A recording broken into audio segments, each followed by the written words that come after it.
Oke, selamat malam. Terima kasih atas kesempatan diberikan kepada kelompok kami, kelompok 2, untuk mempresentasikan hasil diskusi kelompok kami tentang decision tree, yang terdiri atas 3 anggota, yaitu dengan NIM 202149 Reka Sukmawati, 202150 Mislin Adela Putri, dan 202168 Muhammad Mulfin Alhandi.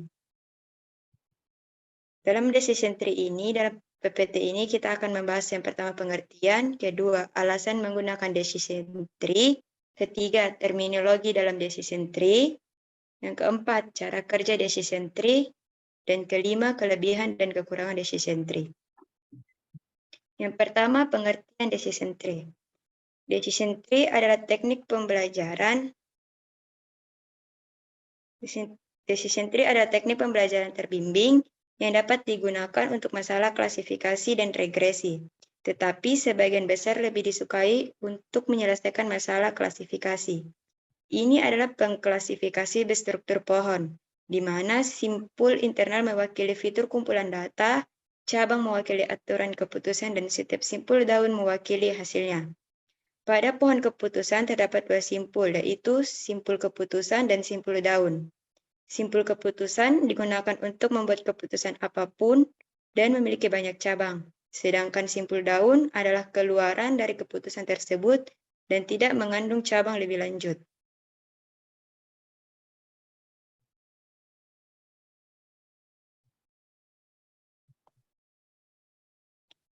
Berikut contoh pohon dalam decision tree yang terdapat dalam decision tree.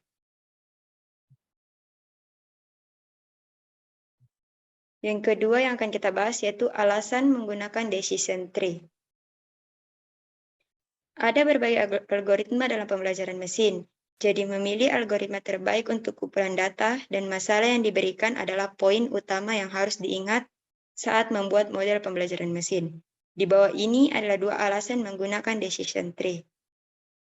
Yang pertama, pohon keputusan biasanya meniru kemampuan berpikir manusia saat membuat keputusan sehingga mudah dipahami. Yang kedua, logika di balik pohon keputusan dapat dengan mudah dipahami karena menunjukkan struktur seperti pohon. Yang ketiga, kita akan membahas terminologi decision tree. Berikut terminologi dalam decision tree. Yang pertama, root node. Root node adalah dari mana pohon keputusan dimulai. Ini mewakili seluruh kumpulan data, yang selanjutnya dibagi menjadi 2 atau lebih kumpulan yang homogen. Yang kedua, leaf node. Leaf node adalah node keluaran akhir, dan pohon tidak dapat dipisahkan lebih jauh setelah mendapatkan node daun. Yang ketiga, pemisahan. Pemisahan adalah proses membagi simpul keputusan atau simpul akar menjadi subsimpul sesuai dengan kondisi yang diberikan.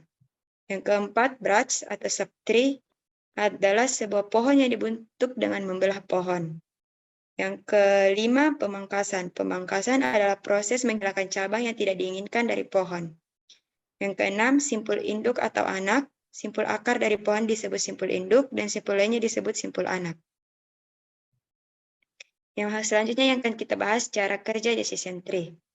Dalam pohon keputusan, untuk memprediksi kelas dari kumpulan data yang diberikan, algoritma dimulai dari simpul akar pohon. Algoritma ini membandingkan nilai atribut root dengan atribut record atau dataset nyata dan berdasarkan perbandingan, mengikuti cabang dan melompat ke node berikutnya. Untuk node berikutnya, algoritma kembali membandingkan nilai atribut dengan subnode lainnya dan bergerak lebih jauh. Ini melanjutkan proses hingga mencapai simpul daun pohon. Proses lengkap dapat dipahami dengan lebih baik menggunakan algoritma 2 ini. Yang pertama, langkah pertama mulailah pohon dengan simpul akar, kata S yang berisi kumpulan data lengkap. Yang kedua, langkah 2, temukan atribut terbaik dalam dataset menggunakan atribut selection measure atau ASM. Langkah yang ketiga, bagilah S menjadi himpunan bagian yang berisi kemungkinan nilai untuk atribut terbaik. Langkah keempat, hasilkan simpul pohon keputusan yang berisi atribut terbaik.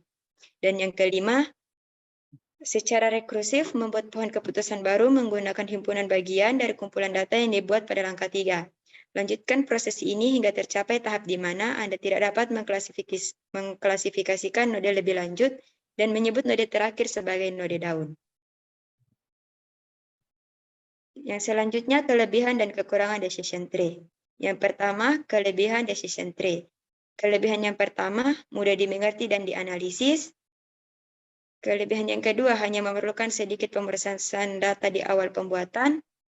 Yang ketiga, mudah untuk dibuat kesimpulan.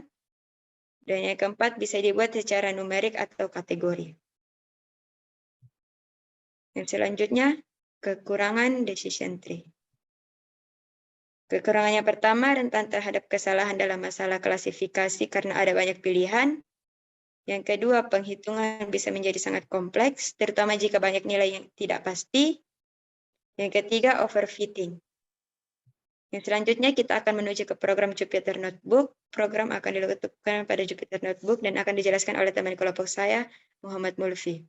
Pertama-tama kita import library yang terdiri dari NumPy, Pandas, Matplotlib, sama Seaborn. Terus kita import datasetnya. Terus view dimension of dataset. Terus review of the dataset untuk menampilkan 5 baris dataset. Cool names berfungsi untuk mengganti nama kolom dataset. Terus divinfo untuk menampilkan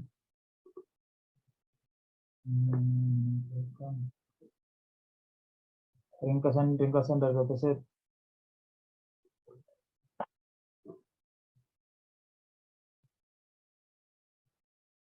Dataset class, dataset,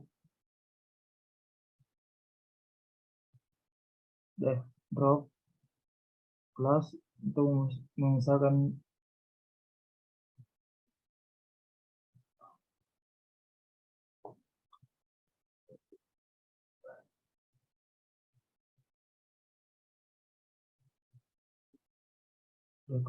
declare repeater vector dan target variabel.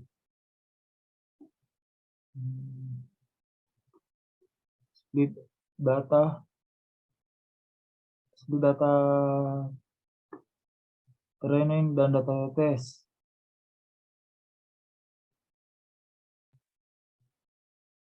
Terus import kategori encoder.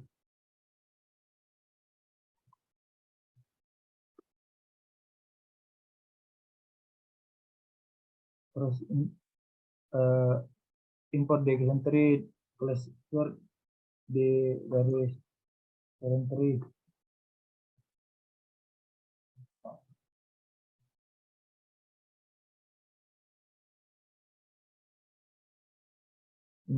Import grafis.